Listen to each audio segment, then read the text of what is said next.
My intention today is to share with you some highlights from a very unique story in the Quran. This is towards the end of Surah Al-Kahf, something we recite every Friday.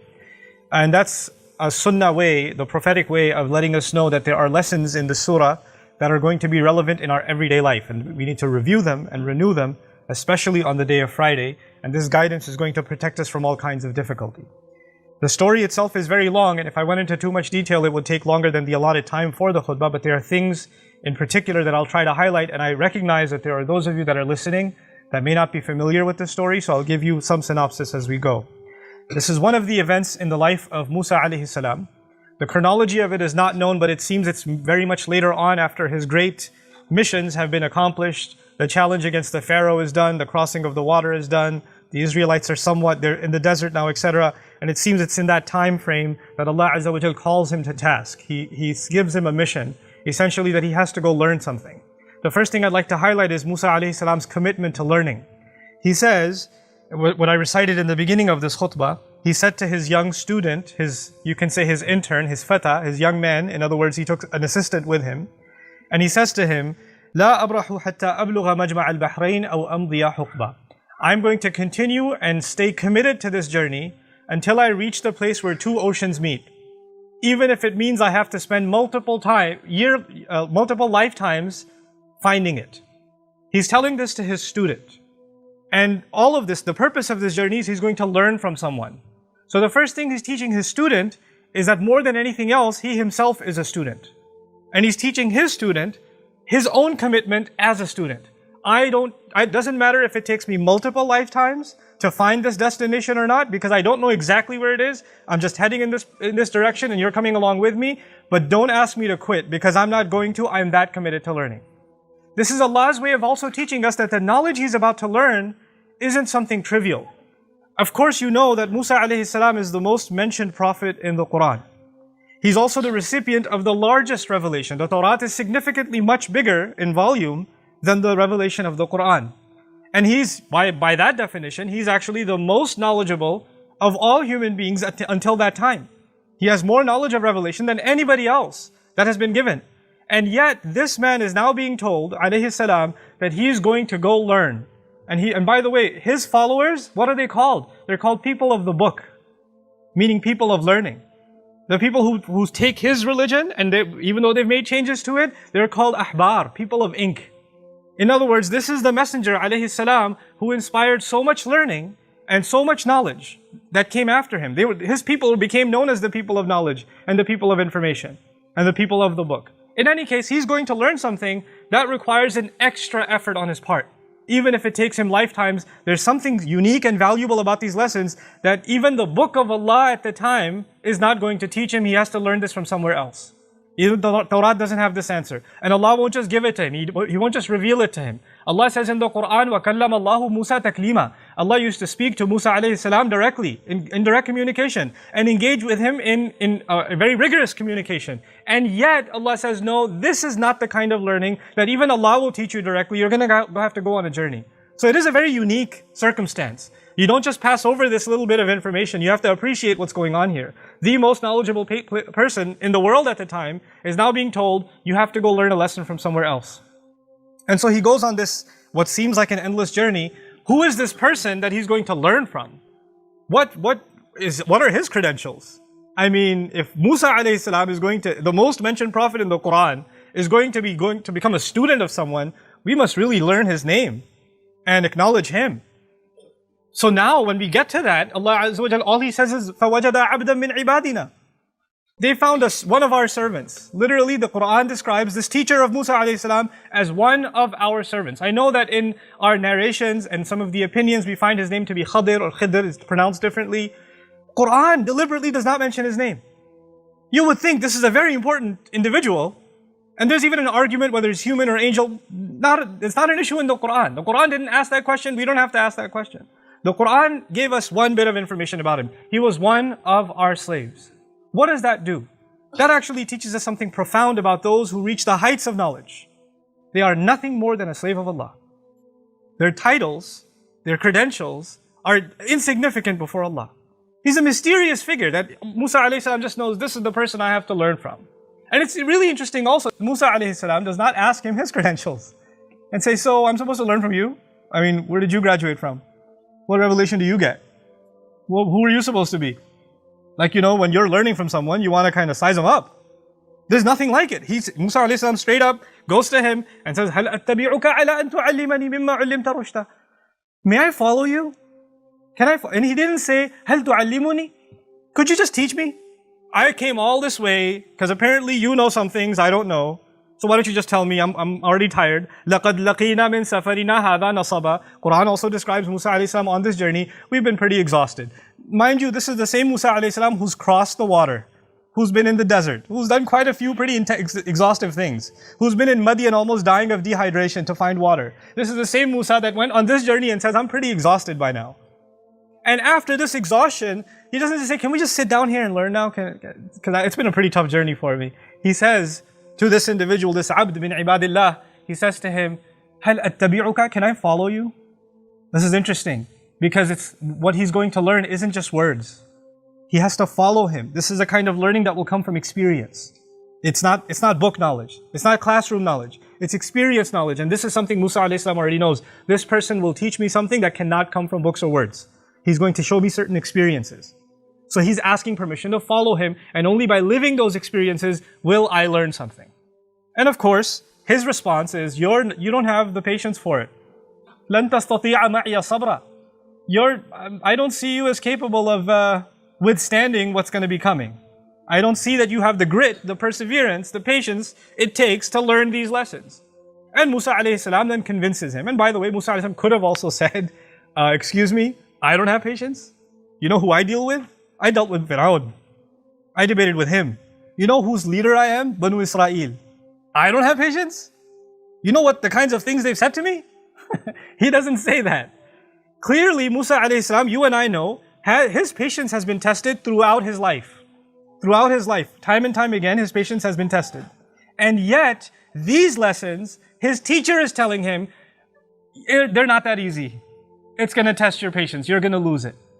You're not going to be able to withhold it. That's a pretty powerful statement to make. And for Quran to record it like that about Musa alayhi salam. And he says, سَتَجِدُنِي إِنشَاءَ اللَّهُ صَابِرًا. You'll find me patient. Inshallah, if Allah wills, I'm not saying that I have that capability, but if Allah grants me that capability, I will demonstrate patience to you. Okay, so that's his prerequisite for this learning. These lessons are directly related to difficulty and hardship, where your patience and your grit is going to be put to the test. So this is what Musa alayhi salam is being told. And of course, Musa alayhi salam has seen difficulty before. This is not new for him. So he's pretty confident he'll be able to manage the situation. So they go on their way. And instead of me going ayah by ayah, I'll just share some highlights with you. The first stop on their journey is that they asked this teacher of his and Musa alayhi salam, they board onto a ship. حَتَّى إِذَا رَكِبَ فِي السَّفِينَةِ. Now when they board onto a ship, obviously there are people, they're travelers, and they ask these people, can we ride with you? So they've done them a favor. The circumstance is not just about a ship. You have to understand, now we have a situation where there are people who did other people a favor. The people that own the ship have done Musa alayhi salam and his teacher a favor by allowing them to ride along with them. They go on this ride, خَرَقَهَا, he starts going, you can imagine, goes to the bottom of the ship and starts ripping out the planks and damaging the ship. It's now starting to sink from inside. And Musa alayhi salam's like, أَخَرَقْتَهَا لِتُغْرِقَ أَهْلَهَا? Have you just damaged this boat so you can drown the people that are on it? What are you doing? What an unheard of thing you're doing. لَقَدْ جِئْتَ شَيْئًا إِمْرًا. What a terrible thing you're up to. How could you do this? And the teacher turns to him and says, أَلَمْ أَقُلْ إِنَّكَ لَن تَسْتَطِيعَ مَعِيَ صَبْرًا. Didn't I tell you you don't have the patience for this? You can't learn these lessons. And he says, okay, لا تؤاخذني بما نسيت ولا ترهقني من أمري عسرا. Okay, don't hold me to this. Don't penalize me for this mistake, and don't make this hard for me. Fine. You just do what you do. But before we go any further, I want you to appreciate something. There are people that are going to be in your life and mine that you might be doing something good to. You did something good to them, and they do something terrible to you. And you're standing and go, what? How? Why would you do this to me? Or you're a bystander watching, like Musa alayhi salam is a bystander watching. They did something good for us. Why are you hurting them? The last person you should be hurting is the one who did good to you. You know, like the poet says, أُعَلِّمُهُ الرِّمَايَةَ كُلَّ يَوْمٍ فَلَمَّا اسْتَدَّ سَاعِدُهُ رَمَانِي. I taught him how to do archery every day, and when his shot got really good, he shot me. You know, This idea is so weird. I was helping you. I did so much for you. How could you turn around and do this to me? This is what Musa alayhi salam is shocked about. Anyway, this is the first lesson. They go on. He doesn't know what the lesson is yet. He's still got questions in his head. Why did this happen? You don't have the patience. Let's keep going. Time for lesson number 2. And they go on to lesson number 2 and they see this kid. They don't know who this child is. And he just kills the kid. This man kills a child. This child has done nothing to you. He's committed no crime. They don't even know him. Musa alayhi salam is in absolute shock. By the way, this is the kind of person, Musa alayhi salam is the kind of individual that when a person was being beat up, he intervened. You remember earlier on in his life. Somebody was being beat up and he intervened and said, رَجُلَيْنِ يَقْتَتِلَانِ. And he went up and he punched the guy. Stopped it from happening. Now he's seen a child be killed. The shock and anger and frustration of Musa alayhi salam. أَقَتَلْتَ نَفْسًا زَكِيَّةً بِغَيْرِ نَفْسٍ? Are you serious? Have you killed a pure innocent soul without it having, or this child having committed any crime? What kind of unheard evil have you just committed? لَقَدْ جِئْتَ شَيْئًا نُكْرًا.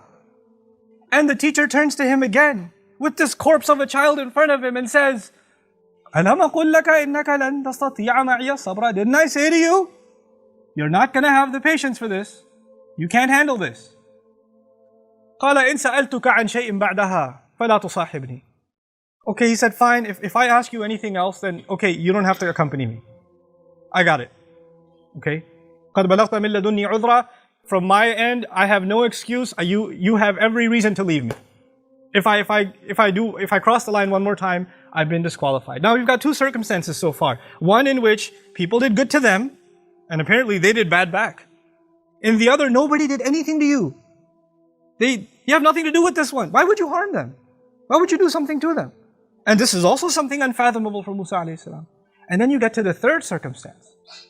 And فَوَجَدَ جِدَارًا يُرِيدُ أَن يَنْقَضَّ فَأَقَامَهُ. They went to some town, and فَأَبَوْا يُضَيِّفُهُمَا. They refused, the people refused to be hospitable to them in the least bit. Hey, do you know where the well is? Maybe we drink some water? Shut the door in their face.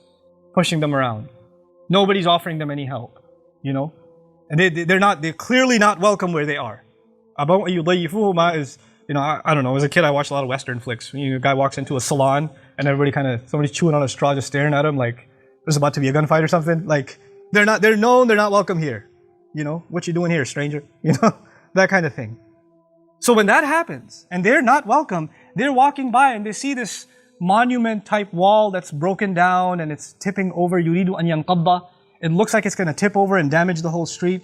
And his teacher says, yeah, we're going to work on this wall. We're going to fix this whole wall in the middle of town. People are cursing at them. People don't care for them. People are clearly letting them know, you better leave here.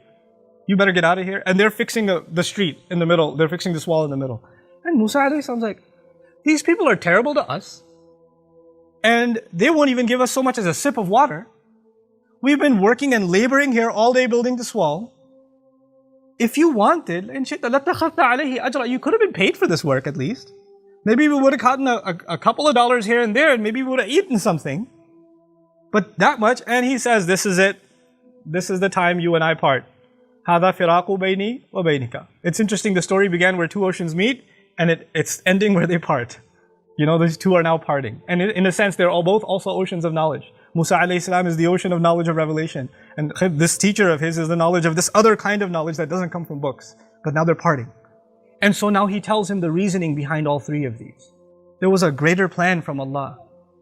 And in this plan, those people whose ship was destroyed, actually their ship was about to be seized by the navy. The king was taking every ship to add to his navy.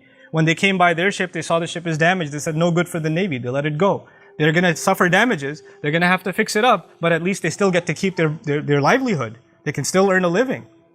In the case of the child, only Allah could have known that down the road in the future, this child was going to be a criminal, tyrannical to his parents. And Allah gave that child an outlet to Jannah, and Allah allowed his parents also relief of great calamity that was coming their way. Nobody could have known that except Allah.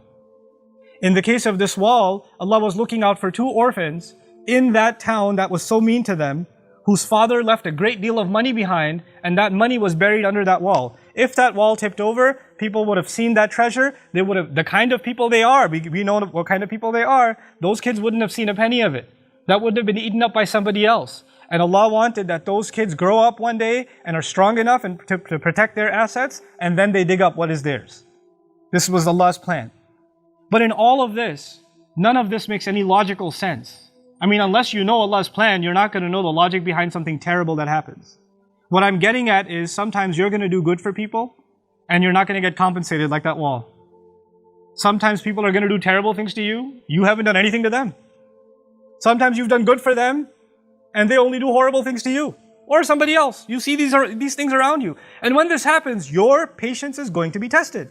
How can they get away with this? How can they do this to me? Why would they do this? I want to give you one more place in the Quran, which is also in a sense related to the people of Musa alayhi salam in Surah Al-Isra. Very interesting language. You know, the Israelites, when they were established and when they finally became an independent nation, eventually Allah Azza wa Jal actually in the history of the Jews, in the history of the Israelites, they were ransacked and invaded by foreign nations multiple times. And Allah mentions two major invasions in Surah Al-Isra.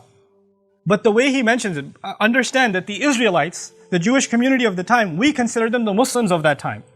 You have to understand what that means. They were the Muslims of that time. That was the Ummah. And they lived in a town, and then non-Muslims came, non-believers came and invaded them. فَجَاسُوا خِلَالَ الدِّيَارِ. They broke into every home. You don't have to go further when you describe soldiers breaking inside homes.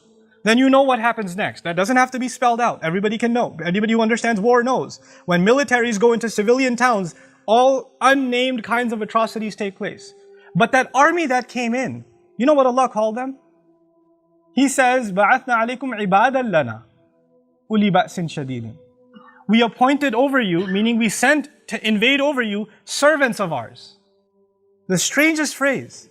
Those people were disbelievers, enemies of Allah, pagans, attacking Muslims, and what did Allah call them? His servants. Sometimes people that do terrible, terrible things, they don't even know that they're serving a larger plan from Allah. They don't even know it. They don't even know that even in their rebellion against Allah, they are actually at Allah's service. They don't even know. The believers might not understand why this is happening to them. They don't see the future script. They don't have that curtain lifted from Allah, like in the case of the teacher of Musa, who said, look, this is going to test your patience because you don't know what's behind the scenes. All you see is what's happening in front of you. You don't know what's going on, in the background. This is alimul ghaybi wa shahada. Allah knows the unseen and the seen. We only get to see what's in front. And when we see what's in front, we go crazy. We lose patience. We say, how can they do this? How did Allah let this happen? You know that those parents who lost their child are not going to say, oh yeah, I guess he was going to get older and be a big pain. They're not going to say that. They're going to say, how did Allah let this happen? Why did my child have to die? And those same parents, if that child lived 20 years later, I wish you died when you were young. The kind of pain you've caused us. Those same parents will say those words. But Allah knew. They don't know. Wallahu ya'lamu wa antum la ta'lamun. Allah knows and you don't know. Allah has knowledge and you don't have knowledge. This is the kind of lesson that Musa alayhi salam could not just have been told. He had to experience it. Why? Because you can read about patience. You can learn about it. You can listen to a khutbah about it. But if you're experiencing something, you're experiencing a kind of situation where you cannot understand why this is happening to you. Why is this happening to me? And then still know, لا تحسبوه شرا لكم بل هو خير لكم. Don't think this is a bad thing for you. There's good in this for you. There's good in it for you. If you can internalize that, then you've learned one of the most important lessons in the Quran. One of those lessons that could not have been learned easily even by the likes of Musa alayhi salam. And if it's not easy for you and me to internalize that lesson right away, that's okay. It wasn't even easy for Musa alayhi salam. We're not being expected to turn into angels. We're not being expected to not be frustrated, to not be angry, to not lose patience. That's not the expectation from Allah. As a matter of fact, even someone of that status, of Musa alayhi salam, from ulul azmi min ar-rusul, if he can multiple times be told, look, you're losing your patience, told you you're not going to be able to handle it, then who are we? We are going to go through those circumstances. But this story and this guidance is going to remind us that we have to take a step back sometimes and just look at Allah's plan and say, I submit to it. There is something good in it, in this life and in the next. And you know what? I'm going to accept that. And this is the lesson that Musa alayhi salam had to be given. We are not going to have someone like, Musa's teacher who will walk around with us, and when something bad happens, he'll be like, by the way, I know you're frustrated, but you know the real thing, you know you lost your job right now and you're really upset, but actually a much better job is coming and you would never have even applied for it if this didn't happen, and you're going to move to the town you always wanted to move to, but that's all planned out for you. But I just didn't want to tell you that. So right now I know you're pretty depressed because you don't have any savings, you don't have money to pay the rent and the electricity bill, and everything's falling apart. But just wanted to let you know there's something in the source code you didn't understand.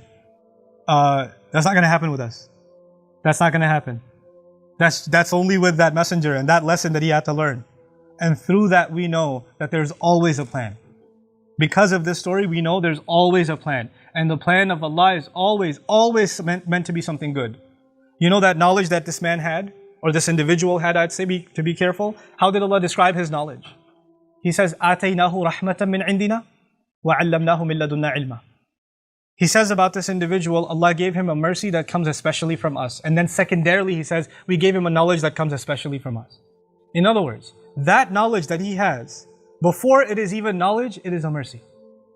Before it's even knowledge, it is a mercy from Allah. That was important to mention because everything he did didn't look like mercy. It didn't look like mercy. Not from the naked eye, not from the eyes of the seen, but from the eyes of the unseen, there is mercy in that too. May Allah Azza wa Jal give us eyes of Iman and really a heart that can withstand difficulty, withstand hardship, whatever hardship you're going through in your life, whatever circumstances that are weighing down on you. And may Allah Azza wa Jal give you the faith to know there's something good behind this that is on the horizon. You just have to hold on to your faith.